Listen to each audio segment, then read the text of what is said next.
What is your oh crap, I've got to get the heck outta here right now story. Living in Baltimore some years back and I was driving home through a rough area of the city. Sitting at a stoplight behind an already stopped car. Another pulls up next to me on the right. Not really thinking anything of this. The light turns green. Neither of these cars move and I see a car zipping up behind me. I look to my left and I see two guys running towards me. I am so thankful that I left a good deal of space between me and the car in front. I hooked it around the car I front and sped off. Pretty sure I was going to be a victim of a carjacking or maybe something worse. Glad they ill-timed their plan and I gave myself that space. Lesson here is always keep your head on a swivel in Baltimore. Guy I knew stopped behind a car at a stop street. As soon as he stopped, the people in the car in front of him jumped out and ran to the back of their car. So towards him. He reversed and hit the car behind him. The people in front ran around their car to the opposite sides. They were just switching seats drivers. 3 years ago, a heavy 7.1 megawatts earthquake hit the center of Mexico. I was in the 3rd floor of my school building when the horrible sounding seismic alarm went off and the building began shaking like jello. Bookshelves falling, parts of the ceiling crumbling over, people screaming. It was heck. In all of that madness, your only instinct is yelling at you to get your butt out of the effing building. Picture this. You know that tons of steel and concrete will fall over you if you don't. However, and it's a big however, unless you're in the ground level floor of the building. That is, you don't have to take any stairs elevator to get out and the exit is nearby. You must fight against that instinct. It is vital to stay where you are and crawl next to a desk, chair, bed. Anything that can shield you against the debris of the falling building. Thing is, if the building collapses and you are midway through to the exit, your survival chances are pretty thin, even more so considering that stairs are the first structures to collapse in an earthquake.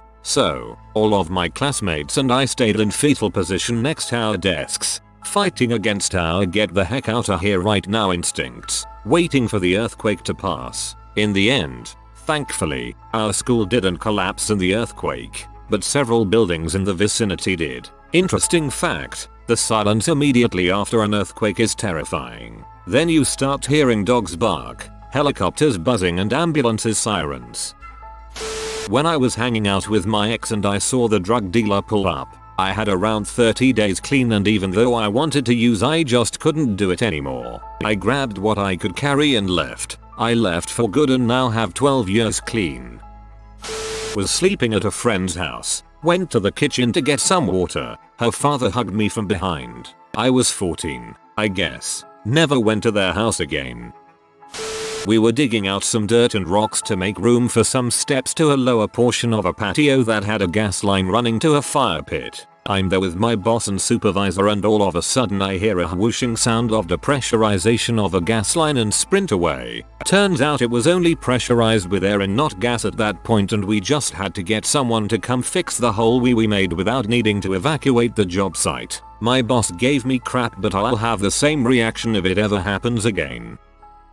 I was in downtown NYC a couple of blocks away from the WTC gawking at a fire. There were tons of people milling around watching. They had blocked off some streets, and I asked a cop how I could get around to where I needed to go further downtown. He told me which streets were closed, but that they might expand it, so I should get moving. The conversation was pretty casual. As I started walking away I looked back, and he had his radio to his ear, and whatever he heard, he panicked, went as white as a ghost, and started yelling for people to move further back. I turned around and jogged the heck out of there and made it to the Brooklyn Bridge before the first tower came down.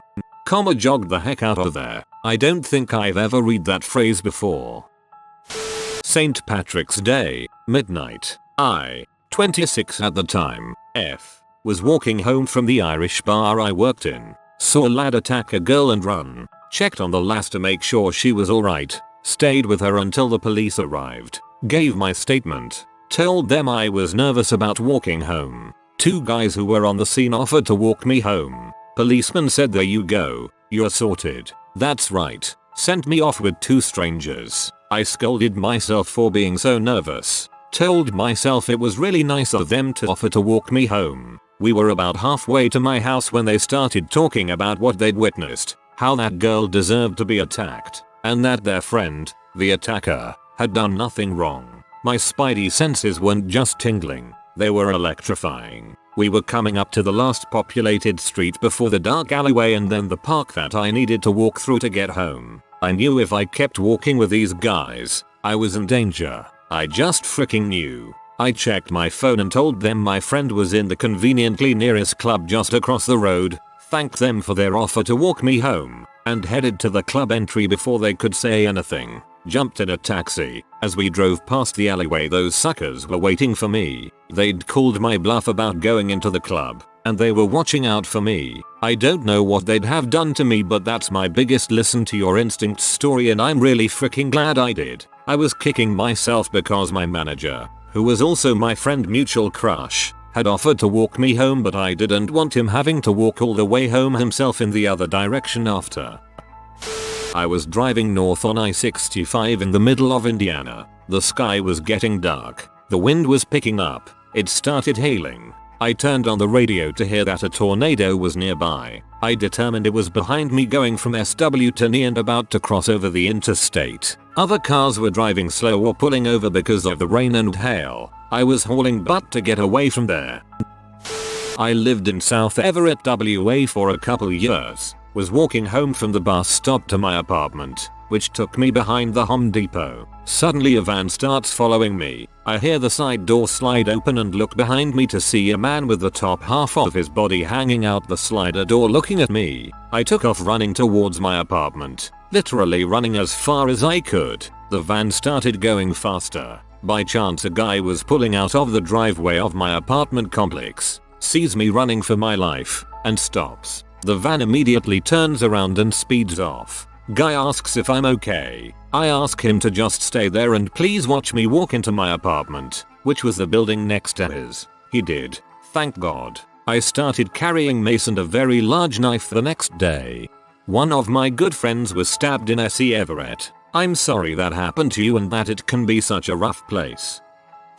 I was walking to my house from my ex-house very early in the morning when I saw this little girl with a backpack running for her life from two big street dogs. At that moment I didn't think and I ran towards the dogs and missed a kick. The two dogs came after me, biting my legs and arm. They were out of control and these were like the longest 5 minutes of my life. I couldn't stop them from biting me. The little girl kept running until I didn't see her anymore. It was just me and the dogs attacking me. I tried to climb a fence to get inside a house but I couldn't when a taxi driver stopped and went out of the car with a short stick and he tried to scare them off, giving me a chance to run in. Without thinking I got inside the car. The guy just ran a couple of times around the car with the dogs behind until he got in and he drove off like really fast. He took me to the hospital where I got a lot of stitches on my legs, arms and hands. That guy is my hero. Every now and then I go to his taxi stop and give them sandwiches or something. We never knew what happened to those dogs.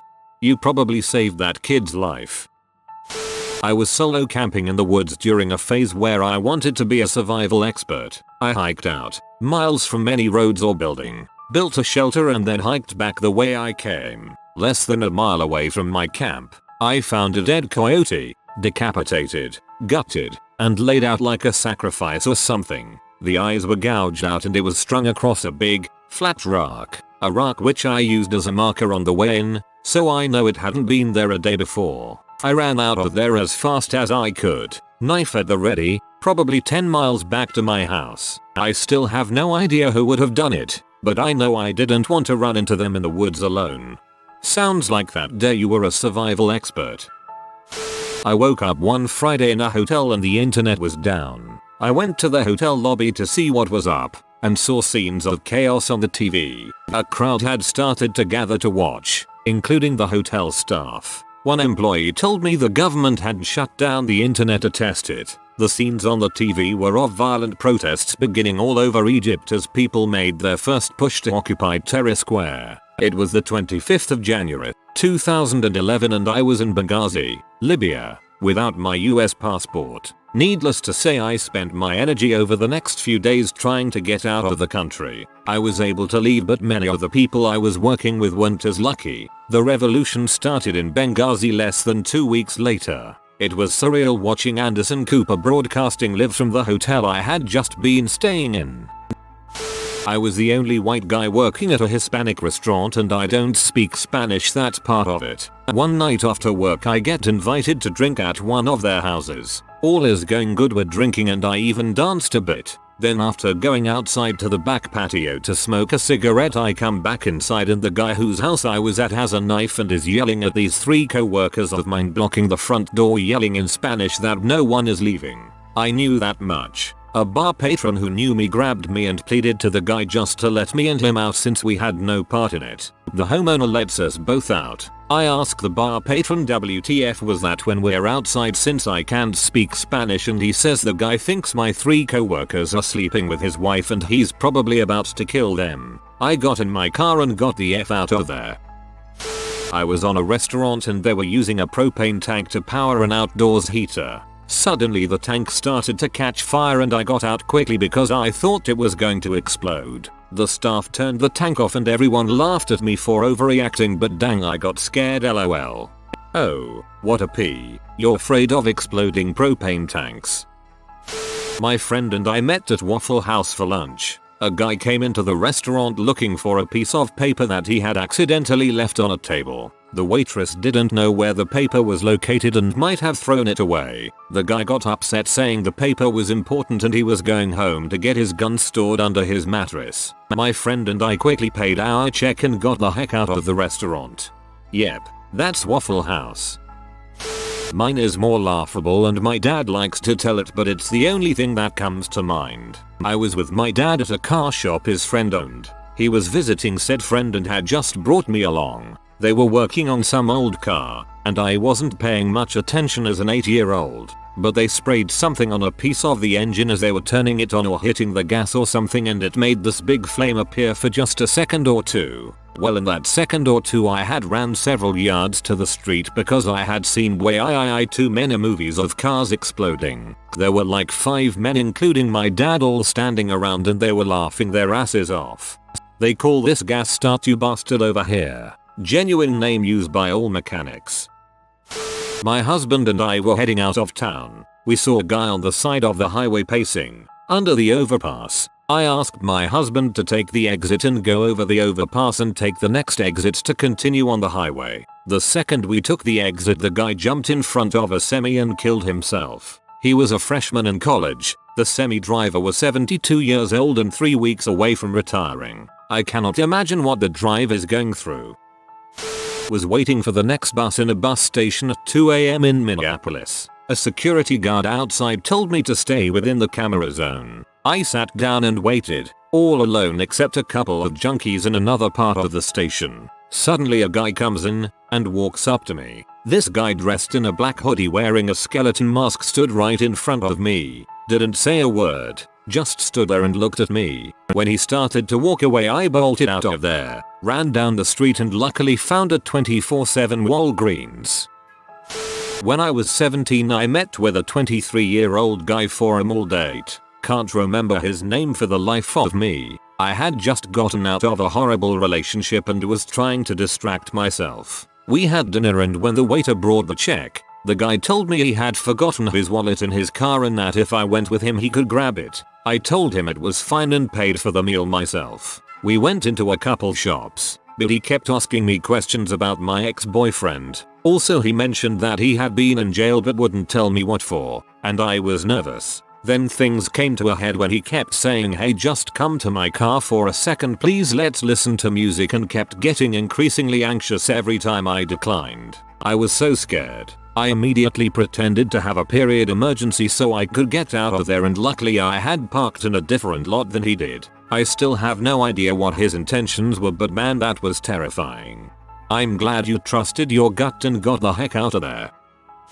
I was in Thailand back in 2010, on the southern islands after a full moon party. My friend and I were talking to 2 girls who invited us to play poker. We went and sat down with 2 German guys and 2 burly Thai guys full of tattoos and began to play. They were joking, friendly, and the buy-in was $10. We lost some pots, won some pots, and overall it was a happy experience. The Thai guys beat us and on the last hand I managed to claw my chips back to about $8. My friend was looking tired so I gave him the nod. I thanked for the game and I said we would cash out and we would be on our way. The Thai guys put a machete on the table and told us to frick off. My friend, myself and the 2 German guys noped out of that situation as fast as we could. On the way back the girls caught up with us and apologized, but it meant frick all because they were clearly in on the take. Lesson learned: if pretty girls ask you to play a game, it's for nefarious reasons.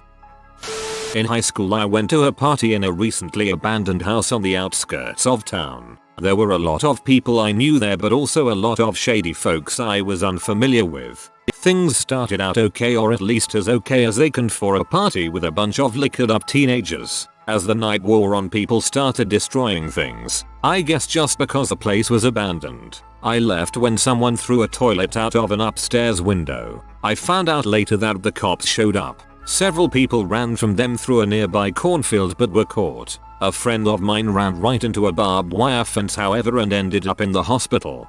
It's all fun and games until a toilet gets thrown out the window. Hope your friend's okay though. When I was in high school, early 80s, I saw a lot of heavy metal bands. I had a friend who could always get us backstage after the show. So Anvil played and we went backstage. All of a sudden the lead singer said, "Okay, all the girls take off your clothes or get out." I got out. The rest of the girls stayed. Google's Anvil. Yeah, man. That's a hard pass for me. Was 15-16ish, drunk at a party, half passed out on a couch with some dude pawing at me. I was conscious, but barely, and was too tired to make him stop until I heard him tell someone else help me get her to the other room. Could be he wanted to let me sleep it off in peace, but I doubt it. I forced myself awake, found my, equally young and drunk, friend and made it out to the front yard where we were able to catch a ride home with somebody's older sibling. Oh my god, this was scary. I was living in France on my own and I got a tutoring client. A man wanted me to teach his young daughter. First session he offers to drive me home, spends the entire time asking about a boyfriend, where I live, etc. Second session he wants to give me a tour of his house. I noticed he was standing in the door when we went into a room. Once we got to the second floor, I grabbed his daughter so nothing would happen. After that I tried to quit and he guilted me into coming 3 more times. Every time I got so anxious beforehand I wanted to puke. Every time he would offer a ride and I took the 2 hours of buses home instead. Finally I fully broke it off. I knew something bad was going to happen to me and confirmed it with a few other young English speaking women I knew. He was recruiting at best his second wife, but they all got extremely bad feelings being alone with him. Reminds me of what happened with Lindsay Hawker. She lived in the village next to me, taught English in Japan, never came back. Poor girl. I was living at a pretty upscale apartment complex. The perimeter was lined with really nice ground level townhome units. This one guy moved into one and he was kind of odd. On warm days he'd walk around shirtless in the complex's park, which is odd for PNW. But I mean okay. Then he started pasting Bible verses to his window. Now I'm not saying liking the Bible is an issue, but that was an alarm bell. Then he started writing in charcoal over the Bible verses pasted to his window. Then one night I took my dogs for a walk. It was during about when my dogs weren't sleeping much and needed 2 AM walks. I go down to the park area in front of these townhome units. Lots of bushes and trees. My dogs are pee in the bushes and suddenly my girl dog gets slow and starts growling. We notice there are boots in the bushes. I then look around and notice a dozen figures in black tactical gear and masks. Virtually invisible. I freeze and start to panic. One of them puts his finger to his mask, I assume where his mouth was. I got the hint and bolted. Right as I get to the entrance of my apartment I see them take a battering ram to the door and drag the Bible verse guy out completely naked as he screams about how God is judging them. The unit smelled horrible and was left as is for months. Eventually a nice couple moved in. I asked the building management what happened and I was given a look and told you don't want to know. I really want to know. Bad diesel fire at work. I saw the fireball billowing toward me so I jumped in a pit. The fireball blew over me, and when it retreated, I got the heck out of Dodge. I got some gnarly 3rd-degree burns, but I survived. As a young teenager, maybe 13 YO, I was camping in the backcountry during a summer camp in the Midwest US. Second to last night of the trip we started seeing mammoth clouds and the sky turned green, but no immediate rain or hail. Being the good Midwestern kids we were, we knew the signs and found a semi-solid shelter before the storm hit. When we got out of the backcountry we found out that 3 major tornadoes had touched down and gotten as close as 1-2 km to our original campsite. As a New Yorker I would just stared at the pretty sky and probably die. Went on a vacation with a friend that I had only known for a little while, few months to a year kinda thing. We went to Texas together. We're from Michigan. She told me we were going to meet up with her cousins to go tubing while we were down there. No problem. Turned out we were staying with like a dozen of her family members for 3 days for a memorial trip they were doing for her uncle who had passed, most of whom she hadn't seen in a long time, like 5 years. So it's a whole but memorial reunion trip. Literally everyone who's there is either blood related, married in, or a fiance, except me, already awkward AF. So the tubing trip we were supposed to go on is the official memorial for the uncle who passed. Friend's cousin, daughter of the deceased, comes to me in private before we go tubing and asks me to take a family picture for them since I'm the odd man out. Of course, least I can do. She says take one nice one, and then for the second she wants it to be funny, and that they have this running family joke where someone counts down and yells BJ and takes a picture as everyone reacts. Reluctant, but in a weird but situation and just trying to be the nice guy. I agree to that too. A couple hours later, they dump the ashes in the river, say their piece, ready to take pictures. One regular one, check. Then I do the running family joke one. I count down and yell out BJs and no one laughs except the cousin who told me to. Everyone looks horrified. Friend's mom looks so confused and just earnestly wants to know, why would you say that? And I'm standing there asking myself earnestly, why would you say that? Luckily the cousin told everyone she had asked me to say that and that she has told me it was a family joke. To which everyone asked her, whose family? Awesome. After it was all said and done, I walked up the trail away from everyone. Definitely cried from how awkward it was, and simultaneously looked for day of flights home. Stuck it out for the other 2 days instead though. First and last trip with that friend. Jesus, that sounds awful. I would have bounced immediately. I was in early high school and for an easy high school job I did some yard work for some of my neighbors. There was one older guy 2 doors down who asked me to pull weeds, weed eat his backyard fence and push mow the yard. I finished this and was told to come back that evening so he could get cash to pay me. So far you may be wondering why I'm posting this here, but it gets weirder. I went over later and he had clearly been drinking, and I had to listen to him for 15 minutes while he looked for the cash he supposedly just got. Then he kept getting closer to me and he asked me to come down to his man cave to help set up his Wii and that he'd pay me a little more. I grabbed the cash and hightailed it out of there and never spoke to him again. I have never been more creeped out by another human being. I'm glad you didn't enter his cave and have to see his Wii. If you are new to the channel, you can subscribe. I publish new videos every day. Until then, check another video.